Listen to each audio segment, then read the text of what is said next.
Et coucou, salut. Alors, je touche à rien, visiblement c'est... Bonjour tout le monde. Hello, hello. 10e jour de live. C'est le 10e jour. Ça y est, je suis arrivée. Alors, il y a beaucoup de soleil sur Perpignan. Donc, j'espère que vous me voyez bien. Oui, ça devrait aller. Je suis arrivée au 10e jour de live à mon objectif de 31 jours d'affilée. Donc, à un tiers de cet objectif. Je suis super contente déjà d'être arrivée au tiers. Et justement, je vais en profiter pour rebondir sur les objectifs et notamment sur la publication que j'ai postée ce matin, qui était une citation d'Anna Pavlova, si je ne me trompe pas. C'était suivre sans relâchement un but, c'est la clé du succès. Et forcément, quand on poursuit un objectif, il y a des moments où c'est un peu plus compliqué que d'autres. Alors, le parallèle avec les lives, c'est par exemple samedi, vous avez vu que le live avait duré, coucou Xav, avait duré 2 minutes parce que j'avais pas le temps. Hier, c'est pareil, ça a été très court et j'en ai profité pour partager un joli moment que j'étais en train de vivre dans la nature avec des chevaux et des poneys. Et c'est un peu l'image, je voudrais vraiment faire le parallèle avec la poursuite des objectifs où parfois on prend des chemins de traverse pour arriver à atteindre justement ces objectifs. Et il faut accepter qu'il n'y a pas de ligne droite. C'est très compliqué d'atteindre ces objectifs en une fois et de la façon dont on l'avait déterminé au départ. Et il faut accepter que parfois on doit ralentir. On doit affiner ses stratégies. On doit prendre conseil aussi, parfois, auprès de personnes qui sont devant nous sur le chemin. Alors, quand je dis devant nous, c'est pas plus haut. C'est juste qu'ils ont déjà parcouru ce chemin et ils ont souvent des... Bonjour Pierre! Ils ont souvent des bons conseils à nous donner. Et il faut aussi savoir se tourner vers ces personnes-là. Et puis, il faut aussi comprendre qu'il y aura des obstacles sur le chemin vers vos objectifs. Très souvent, pour ne pas dire toujours, vous serez confronté à des obstacles. Et un obstacle, ça ne veut pas dire la fin de votre objectif. Ça veut juste dire qu'à un moment donné, il va falloir songer à contourner ces obstacles et surtout à la meilleure façon de pouvoir contourner ces obstacles. Et vous aurez donc des obstacles, vous aurez aussi des personnes qui ne seront pas forcément super bien intentionnées. Ça peut aussi arriver et il faut aussi, alors pas vous y préparer, mais vous dire que c'est aussi possible que vous ayez ça sur le chemin vers la réussite et c'est pas grave.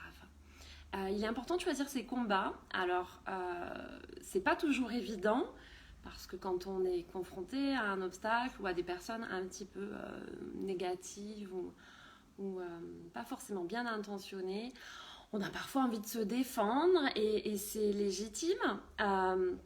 Mais il faut savoir en fait conserver son énergie. Moi je le dis souvent pour construire et pas pour détruire ou pas pour se battre. Alors c'est pas toujours facile. Je peux encore me laisser entraîner parfois dans des combats inutiles parce qu'il y a des choses qui me semblent injustes, parce qu'on a tout simplement envie de se défendre. Mais c'est important en fait de prendre un peu de distance par rapport à tout ça et de se dire que c'est inutile de laisser inutilement, de laisser de l'énergie dans des choses qui ne vont pas vous permettre de progresser. Donc, attendez-vous effectivement sur le chemin vers la réussite à vous retrouver face à des murs, face à des murs qui sont parfois un peu plus hauts que ce que vous aviez prévu, c'est pas grave. On s'arrête, on affine, on ajuste ses stratégies et on poursuit.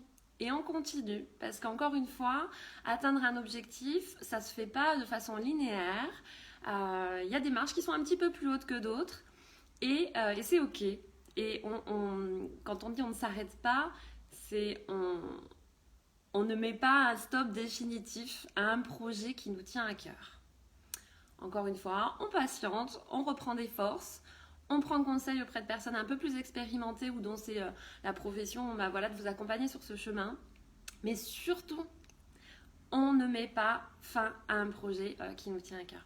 C'est extrêmement important et c'est vrai que parfois quand je discute avec vous, vous pouvez être refroidi par certaines personnes de votre entourage qui véhiculent leur peur. Il faut savoir que chacun a une vision du monde et chacun va avoir un avis qui va être émis en fonction de sa propre expérience, en fonction de ses blessures, en fonction de ses croyances, en fonction de tout un tas de paramètres qui fait que les conseils ne vont pas forcément être objectifs, ils vont vraiment être donnés en fonction de soi-même et pas en fonction de ce que nous dit l'autre.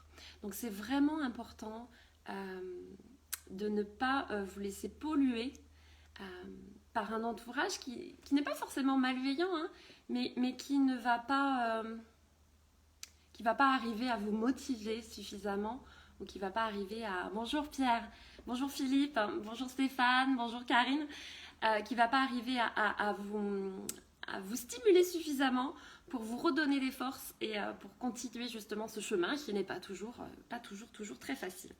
Donc choisissez bien vos combats, ne perdez pas d'énergie dans des combats inutiles. Et puis vraiment, si besoin, reposez-vous.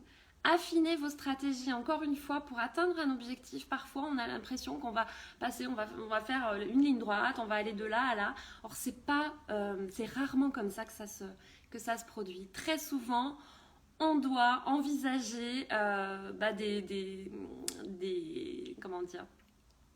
des trajets qui n'étaient pas prévus au départ. Hein. C'est comme si vous prenez une distance, Paris-Perpignan, c'est 900 km, enfin si je ne me trompe pas, grosso modo ça doit être ça.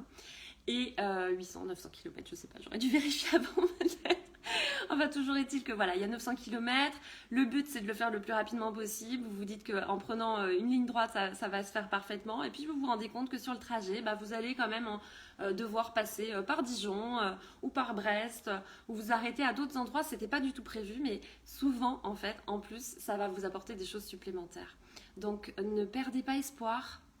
Même si c'est un petit peu plus long que prévu pour justement atteindre ces objectifs, ne perdez jamais espoir. Reposez-vous si vous avez besoin. Et affinez vos stratégies. Et si vous avez besoin, n'hésitez pas à me contacter. Parfois, un regard extérieur. Vous me contactez, on fait un petit appel découverte gratuit. Je vous donne 2-3 conseils. Et parfois, juste cet avis, en fait, qui va être différent. Alors, je dis moi, mais vous avez tout un tas de personnes que vous pouvez contacter autour de vous. Sachant que s'entourer de professionnels, c'est un gage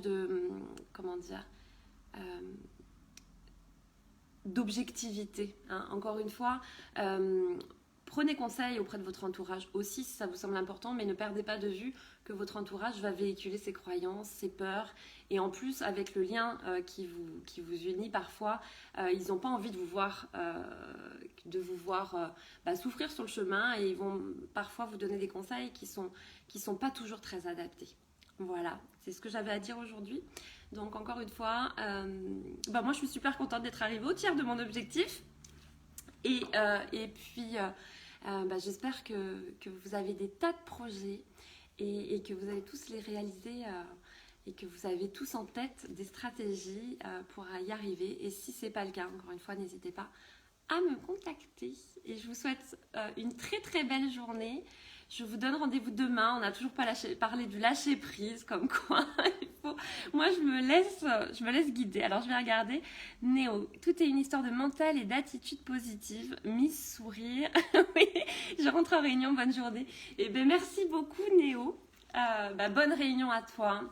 Et effectivement, c'est une question de mental beaucoup parce que la motivation que vous allez avoir au départ pour réaliser un projet, elle va s'étioler au fil du temps si vous ne la boostez pas un petit peu.